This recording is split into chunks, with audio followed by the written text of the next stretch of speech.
Hello and welcome to the Empathic Designer podcast. I'm your host Vaidishwaran. As instructional designers, we have a number of modalities to choose from while designing our learning experiences.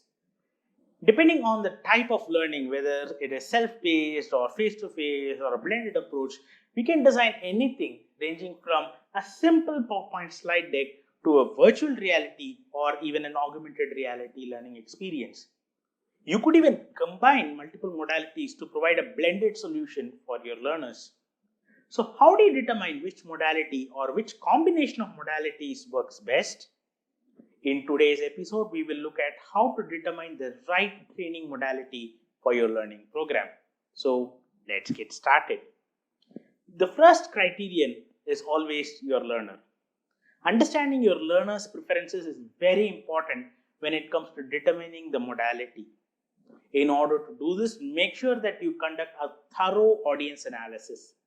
If your program is targeted towards a larger audience, make sure that you spend some time towards creating your learner personas. And creating learner personas is really going to help you keep track of your design. Spend some time in analyzing their needs, their pain points, and their preferred mode of learning. Conducting a quick survey is a great way of understanding your learner's preferences. Number 2 is your learning goals and objectives. Determining the desired measurable outcomes of your training program is very critical.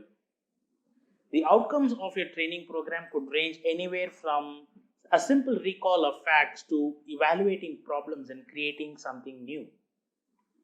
A good learning needs analysis is critical to getting this right.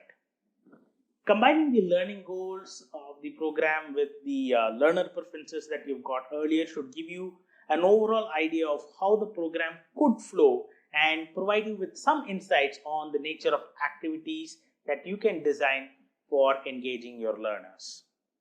Number 3 is content. While completing the first 2 criteria gives you an overall picture of the possible modalities, it is really important to validate your understandings with the content to ensure that the content is compatible with the approaches that you have in mind. If you're not really sure about this step, I would recommend having a quick brainstorming session with your team. Spend some time in doing a bit of background reading about the subject area and do some research to understand how learners and instructors perceive this content. If this is a very niche area and it's completely specific to your client, your audience survey should give you a fair picture about this. If none of these strategies work for you, then I would really recommend scheduling some time with your subject matter expert to understand the content much better. Number 4 is the context.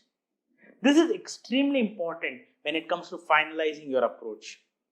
Understanding the context involves getting in touch with the ground realities that include physical constraints, time constraints, technological constraints, organizational constraints, and of course, budgetary constraints. Applying this particular criterion to your solution is very critical for its acceptability with both your learners as well as your stakeholders. So to recap, the 4 criteria for identifying the best learning modality are your learners, the learning goals and objectives, the content, and the context. Applying these 4 criteria will go a long way in ensuring your choice of modality works best for your learners. Thanks a lot for tuning into this edition of the Empathic Designer podcast. If you liked what you heard, go ahead and hit the like button and also subscribe to my channel. You can hit the bell icon for getting those regular updates from my channel. And as always, if you have any questions, please do leave me a note in the comment section below and I'd love to have a conversation with you. Thank you and have a wonderful day.